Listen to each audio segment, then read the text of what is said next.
Ассаламу алейкум достар, мен каналыма қош келдіңіздер. Бүгін осындай дәмі өте ерекше овсяное печенье жасайтын боламыз. Міндетті түрде мен рецептімен жасап көріңіздер, дәмі ерекше болып шығады. Қыздар, және де мен каналыма подписация етіп, лайк басып, қоңырау белгісін басуды ұмытпаймыз. Ең алдымен біз осындай овсяное крупаны алып майдалайтын боламыз. Міндетті түрде қыздар майдалаңыздар, сол кезде печеньеларыңыз дәмі ерекше болып шығады. Және де мен инстаграм парақшама тіркелуді ұмытпаңыздар. Мен өз парақшамда сіздермен пайдалы ақпараттармен бөлісетін боламын. Ең алдымен біз осы құрғақ өнімдерді араластырып алатын боламыз. Ол ұн, разрыхитель және какаомызды ситадан өткіземіз. Өйткені жаңағы какаода түйіршіктер болады. Сол себептен осыны ситадан өткізгендеріңіз дұрысырақ болады.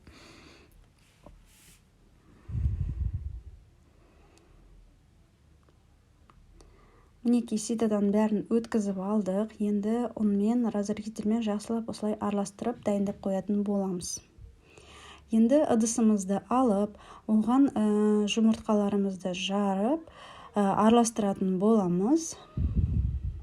Оның үстіне құмшекерімізді салып, оны да араластырамыз. Енді сұйық майымызды құямыз. Сұйық майдың орнына сіздер оливковый майды қолдансаңыздар болады. Болмаса кәдімгі сары майларыңызды микроволновкада ертіп қолдансаңыздар да болады. Енді құрғақ өнімдердің бәрін қосып, біз қамыр илейтін боламыз. Қамырымыз қолға жабысқақ болып келеді, өте жұмсақ болып келеді. Қыздар, осы қамырдан 16-18 штуктай печенье шығатын болады. Енді противинді алып, оның үстіне қағазымызды төсеп, бір ыдысқа су құйып аламыз. Сөйтіп қолымызды сулап, осындай печеньеларды дайындайтын боламыз. Енді көлемін өздеріңіз көресіздер, үлкендеу қылам десеңіздер де болады жалпы.